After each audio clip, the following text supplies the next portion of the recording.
Hey everybody, this is Sherry with Cards and More by Sherry and the Supply Garden.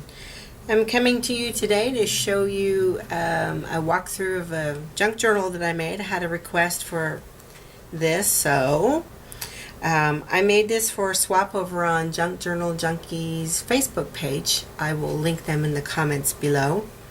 This is my first time making one with signatures. And I use what's called the easy twine binding method. I will also link to a video that I watched on that. Anyway, this is made from a box that the ranch dressing packets come in.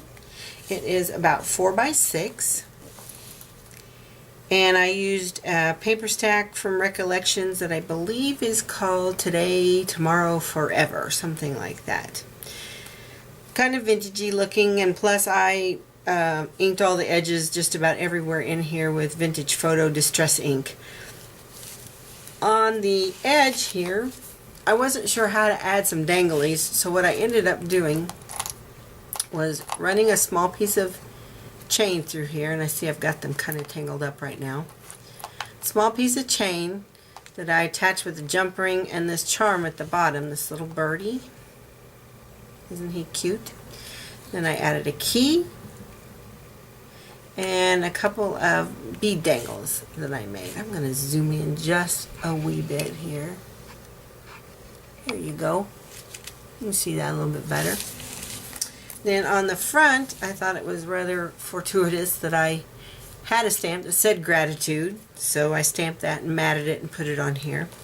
Then I made this little kind of shabby chic flower. This is very simple. If you guys have never made anything like this, it's just scallop circles. I used my 1 3/4 inch punch, and I punched a couple different colors of cardstock and some tea-dyed paper in here.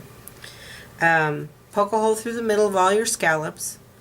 Then I actually wadded them up first, then put them on a brad. I've got a brad here in the center.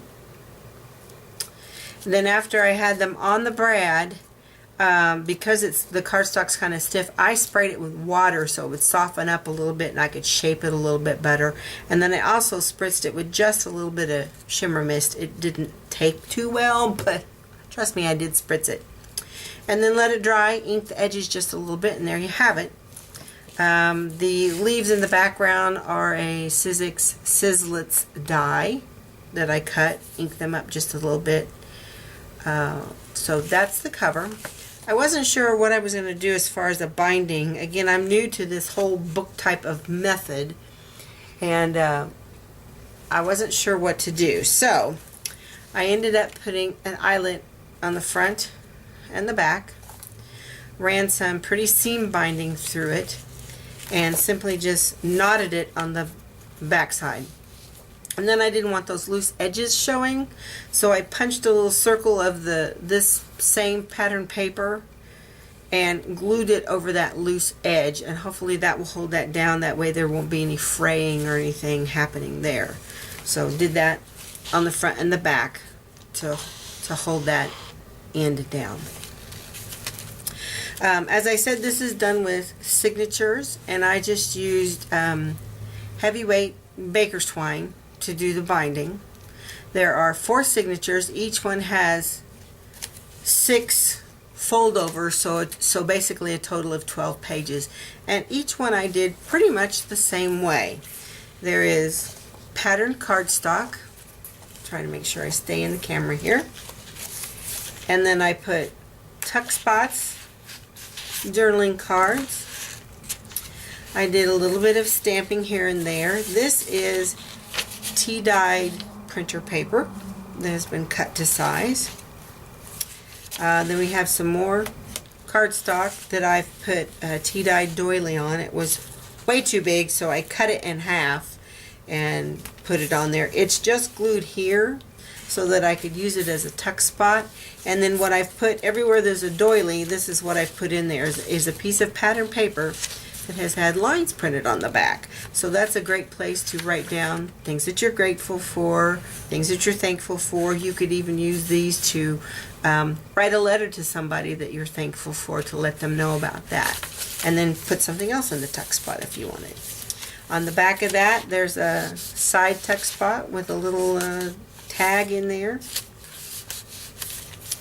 This is an index card that's been tea dyed.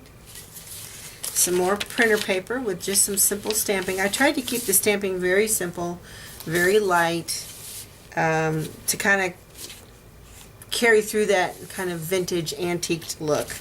This is a larger index card. I think these are 5x7 or 5x8, and these are actually one of my most favorite things that I've tea dyed. Some of the smaller index cards, depending on how long I left them in the tea, the lines completely evaporated off the cardstock. These, they stayed on. I don't know if you can see that or not, but then you can still use that to have some lined writing space. So there's the middle of the signature, so then it's just the reverse going back. Index card, printer paper, small index card, tuck spot, doily with some more paper, printer paper, journaling card, and then that's the end of that signature. As you can see, the same to the front to the back. Next one, I'll just flip through these quick so you can kind of see. Same idea, same order. More pretty paper with lines on the back. Did a little bit different insert here. Index card, copy paper. Nice heavy index card. And then there's the center. So then we go in reverse.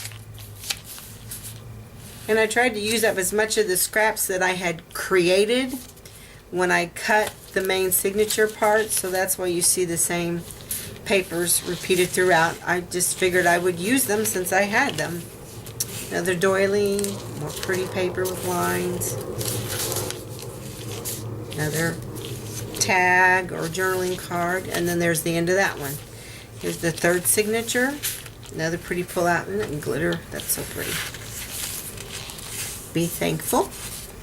This is from the same stamp set, actually, that this one is, and I think, I don't have it out here, I want to say it's a Inky Dinky Doo or whatever they're called stamp set. I think it's from the same one. Love this paper. Looks like old newsprint or an old catalog. Again with the lines on the back. Oh dear, don't want to ruin that doily. Little tuck in there. Again, this was, you know, you get different definitions from people of what a junk journal is. You know, a lot of people don't, I don't want to say that they aren't pretty, but they're just different than what I've done. But everything that I've used is stuff that I've had, that I upcycled. You know, I didn't go out and buy anything new. It's just digging through the drawers and cabinets to see what I had and trying to make it pretty. And then here's the fourth signature. Another little tuck in.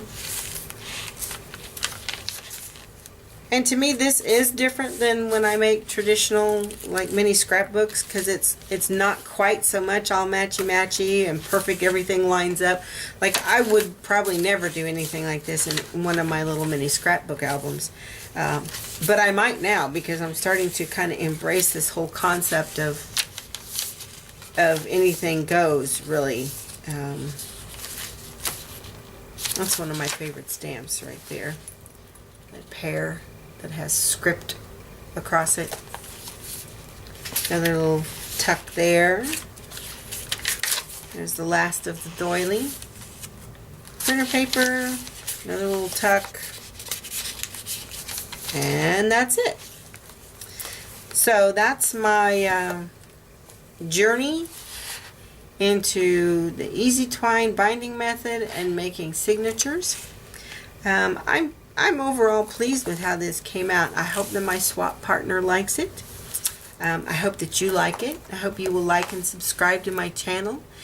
I appreciate you coming by, and I'll see you next time. Bye-bye.